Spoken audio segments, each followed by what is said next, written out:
Welcome back to News at Prime. Well, the Formula One travelling circus stops in Australia this weekend, with Ferrari once again looking like they're the team to beat as Mercedes continue to struggle with a variety of issues from this year's car.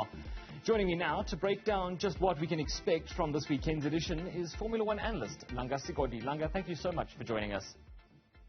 Pleasure, Matt, and good evening to you. Well, look, we can take a look at the top of the timesheets in a minute, but let's first start with the Mercedes cars of Lewis Hamilton and George Russell. Hamilton in particular has voiced his frustration at the performance issues of the car, and it really doesn't seem as though they've managed to improve it, despite having a bit of time to work on it. Yeah, we expected because there were 2 weeks between Saudi Arabia and Australia this weekend, that there was an expectation that they were going to bring a new rear wing to their car. It hasn't arrived, as per reports from people in the paddock this morning South African time, of course. And it's just not looking good for Mercedes overall. For such an efficient machine, a machine that we have seen churn out win after win and just be so precise with their activities, that is quite alarming. And they don't appear to have made progress either aerodynamically with the car, which is the most important hurdle that they need to overcome over the next few weeks. Okay, well, up at the front, meanwhile, we've seen, I don't know if we can call it a rivalry, but almost a rivalry, at least an early one, between the pair of Charles Leclerc and championship holder Max Verstappen. Now, do you think we'll continue to see this come Sunday? Maybe we can't read too much into the timesheets in practice? I think you can. I think Red Bull and Ferrari are very clearly ahead. But as we saw in Saudi Arabia, those are the constructors, and Checo Perez ended up putting the car on pole in a stunning lap. But I think overall, those two, and it would be very fair to call it a rivalry. They've raced each other since they were karting. There are loads of clips going around on YouTube and social media of them clashing, in fact, on and off the track since they were about 12 or 11 years old. So this was one that goes a long way back. And I do anticipate that with qualifying tomorrow, race on Sunday, that we would expect the two of them to be battling it out once more for the lead and for the championship lead at the end of Sunday's race. Okay, now the famous circuit in Melbourne has seen a couple of changes to it for this year's race. I know track management and the FIA say that they're intending to create a few more overtaking opportunities, maybe give us some tighter racing. Do you think that's going to come to fruition, or do you think it's kind of just a pipe dream? I do think it will. So Albert Park, where they're racing in Melbourne, has, besides Monaco, over the last 10 years, averaged the fewest amounts of overtakes per race. That's, per race over the last 10 years. It's traditionally because it used to be so twisty and it was really difficult to get close to the car in front of you.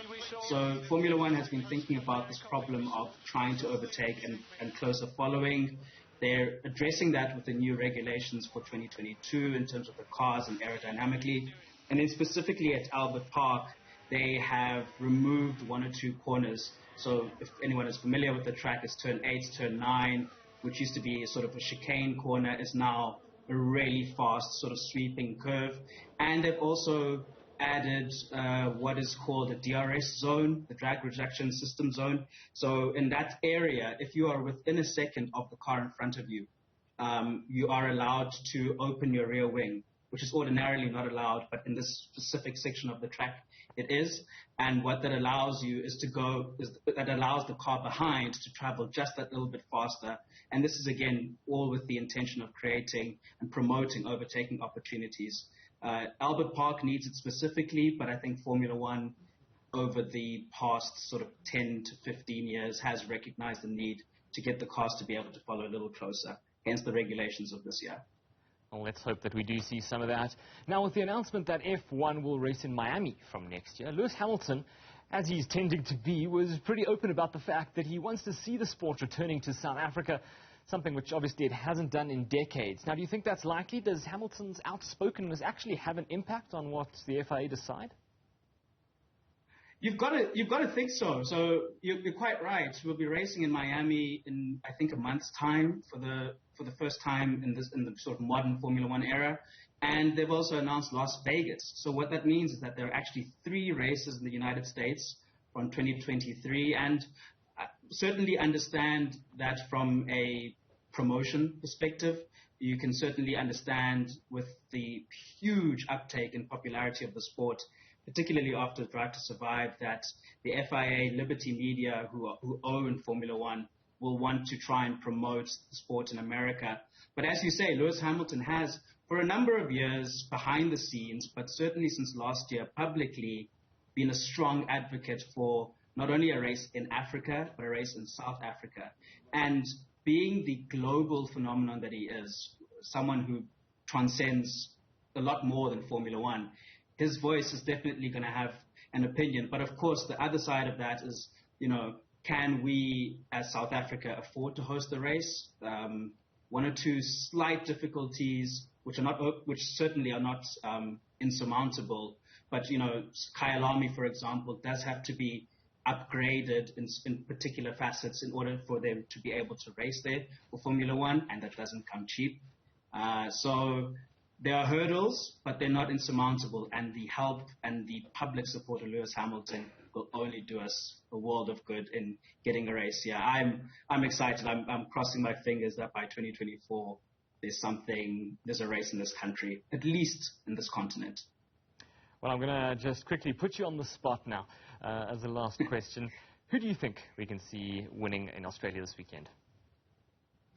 I can't look past Ferrari right now. I think they have, in terms of the downforce levels that are required to get around the twisty corners of Albert Park, which still exist, they are phenomenal at accelerating through a corner. A lot has been made about Red Bull's top speed, but Ferrari accelerate from medium and slow speed corners so well that even though you have a long straight and Red Bull might reach a higher top speed, they are generally covering those long straights together.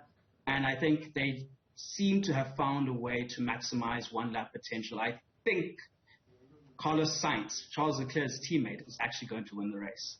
I'm reneging on my earlier statement. Carlos Sainz is going to win it. But Ferrari, I think, are the favorites. Well, that is a brave call, to say the least. Langa Sigodi, thank you so much, Formula One analyst and host of the DRS Open podcast.